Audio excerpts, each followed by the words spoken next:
अस्सलाम वालेकुम। आज हम मैथ्स की बुक है काउंटडाउन 6 उसकी बिल्कुल स्टार्टिंग फर्स्ट यूनिट है। उसकी भी पहली एक्सरसाइज को समझने की कोशिश करेंगे। तो ज़ाहिर है जो पहली एक्सरसाइज से पहले जो मटेरियल है वो भी हम गो थ्रू करेंगे। तो टॉपिक है सेट्स। तो सेट्स का तो इंट्रोडक्शन इस बुक में फ़र्स्ट टाइम हो रहा है, तो बच्चों को कुछ चीज़ें नई लगेंगी, इसलिए हम इसको ज़रा डिटेल में पढ़ लेंगे ताकि कोई चीज़ आपको ऐसा ना हो कि आप कहेंगे ये तो समझ में ही नहीं आई। ठीक है, तो शुरू करते हैं।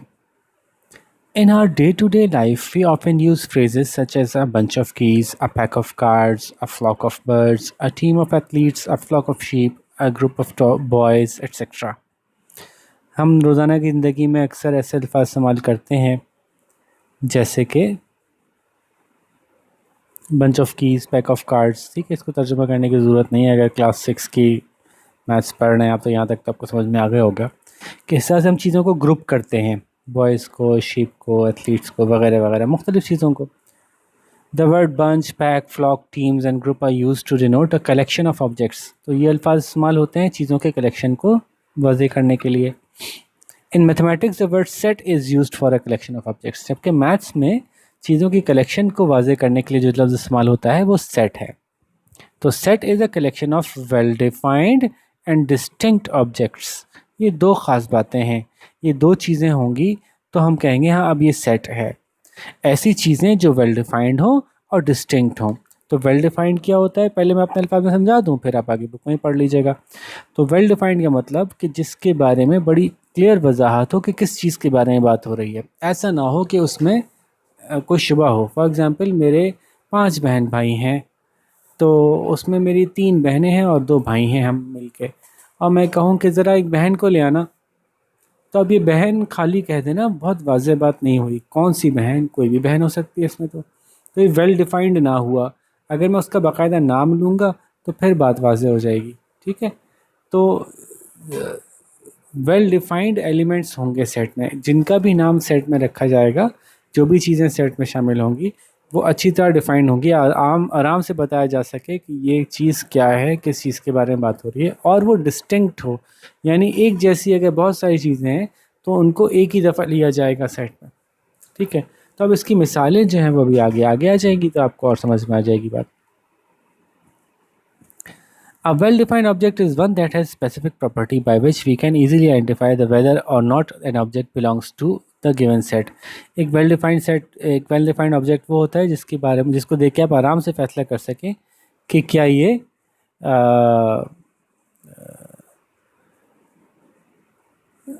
किसी सेट को बिलोंग करता है या नहीं करता। ठीक है, जैसे कि एक बुक है। A book for example does not belong to a cricket kit.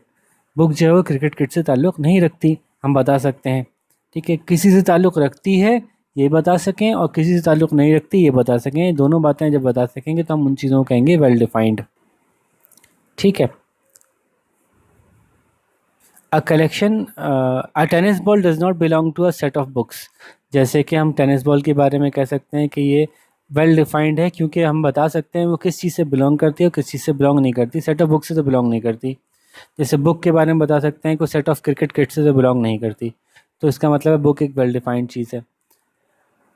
A collection without well defined object is not a set. जिसमें चीज़ें वेल डिफाइंड ना हो वो सेट नहीं बनती चीज़।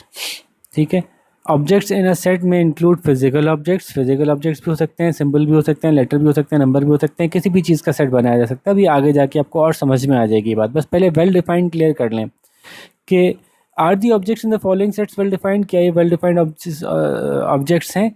हाँ भाई, set of planets in the solar system. एक सेट बनाया हमने जिसमें लिखे सोलर सिस्टम के सारे प्लैनेट्स। तो जी, sun, Mercury, Venus, Earth, Mars, Neptune, Jupiter, Saturn, Uranus, ये सब बड़े वेल डिफाइंड है ना।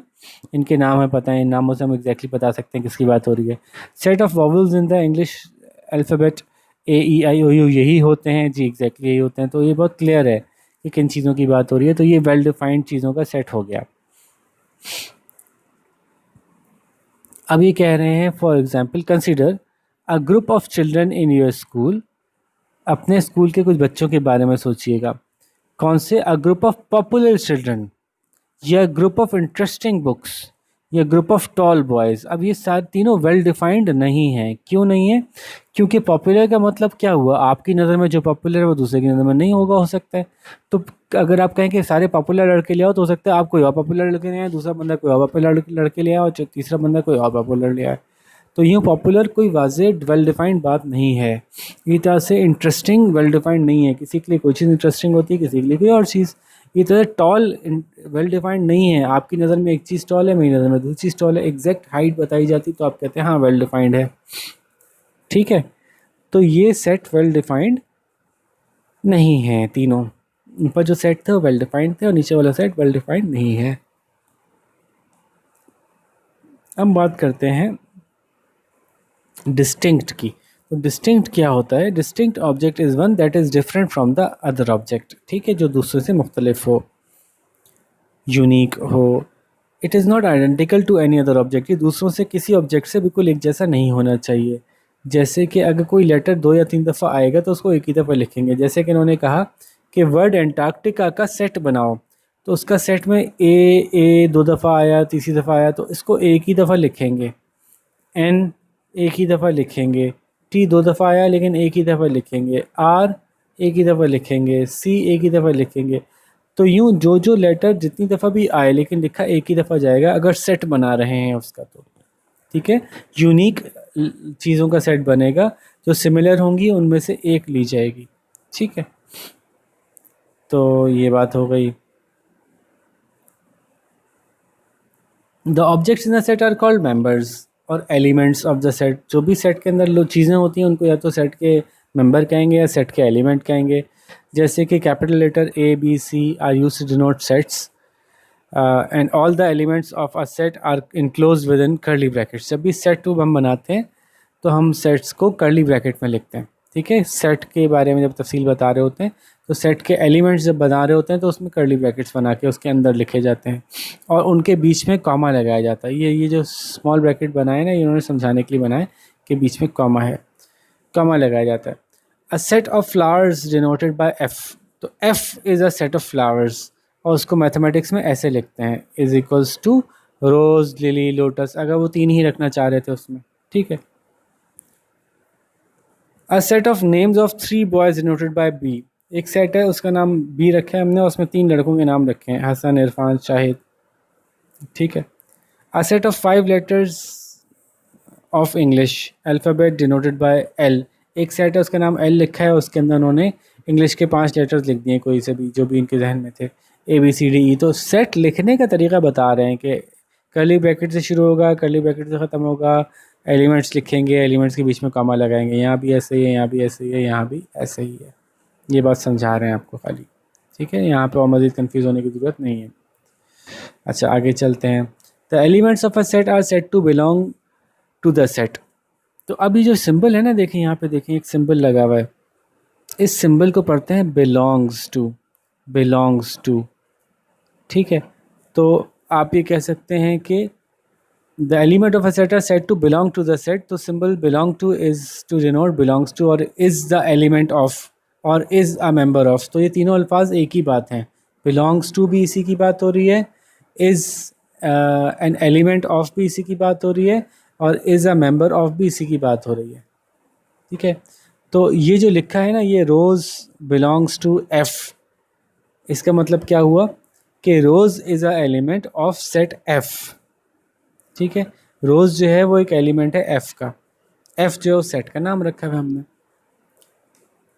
Hasan belongs to B means Hasan is an element of set B. ठीक है, ई बिलोंग्स टू एल का मतलब हुआ कि ई लेटर एक एलिमेंट है इस सेट का जिसका नाम है L. The symbol this is used to indicate is not an animal, is not an element or does not belong to। अगर इसको लिख के क्रॉस कर दें तो इसका मतलब होता है is not an element and does not belong to। तो आप ये कह सकते हैं कि rose is an element of F. ये जो एफ़ का सेट बनाया था इसमें हमने 3 एलिमेंट रखे थे, उसमें से रोज़ तो इसका सेट है, लेकिन सनफ्लावर इसका एलिमेंट है, लेकिन सनफ्लावर तो इसका एलिमेंट नहीं है। ठीक है, तो sunflower is not an element of F. Hence, Hassan belongs to B, but Huma does not belong to B. D belongs to L but Z does not belong to L। ठीक है, तो यूँ ये कुछ नोटेशंस थी, कुछ symbols को use करने का तरीका था। तो उसमें सिर्फ दो ही सिंबल आपने अभी आपको सिखाए गए कि एक सिंबल है बिलोंग्स टू और एक सिंबल है डज नॉट बिलोंग टू। तो अब इसी से मुतालिक आसान आसान सवाल हैं, तो जल्दी से देख लेते हैं। तो और मज़ीद डिटेल में मैं जाऊंगा जब हम इसकी अगली एक्सरसाइज करेंगे ना। पहले से मैं सारी डिटेल्स बता दूं और पता चला वो आगे वाली एक्सरसाइज में आनी हो तो फिर मज़ा नहीं आएगा। तो जितना इस एक्सरसाइज में पूछा जाएगा बस हम उतना ही देखेंगे और उससे आगे का अगली एक्सरसाइज में देखेंगे। अब ये क्या पूछ रहे हैं, ये पूछ रहे हैं pick out a well defined set from the following. अब इनमें से कौन सा सेट वेल डिफाइंड है? एक सेट है जिसका नाम है test cricket captains of Pakistan. हाँ जी, हम तारीख़ में से देख के एग्जैक्टली बता सकते हैं कौन कौन से क्रिकेटर्स पाकिस्तान के टेस्ट कैप्टन रहे हैं। टेस्टी फूड आइटम्स, जी ये वेल डिफाइंड नहीं है। क्यों नहीं है? क्योंकि किसी के लिए टेस्ट कुछ होता है, किसी के लिए टेस्ट कुछ होता है। प्राइम मिनिस्टर्स ऑफ पाकिस्तान, जी जनाब ये बिल्कुल वेल डिफाइंड है। आप सारे प्राइम मिनिस्टर्स के नाम बता सकते हैं पाकिस्तान के। Naughty students in your class, जनाब ये वेल डिफाइंड नहीं है क्योंकि एक टीचर के लिए कोई नॉटी है, दूसरे टीचर के लिए कोई और नॉटी है। Mathematics teacher in your school, जी ये वेल डिफाइंड है क्योंकि आपके स्कूल में गिवन स्पेसिफिक ख़ास टीचर्स ही हैं जो मैथमेटिक्स पढ़ाते हैं। लार्ज नंबर्स, जी ये वेल डिफाइंड नहीं है। कोई भी नंबर लार्ज हो सकता है आपके लिए 2000 लार्ज हो, मेरे लिए 200,000 लार्ज हो।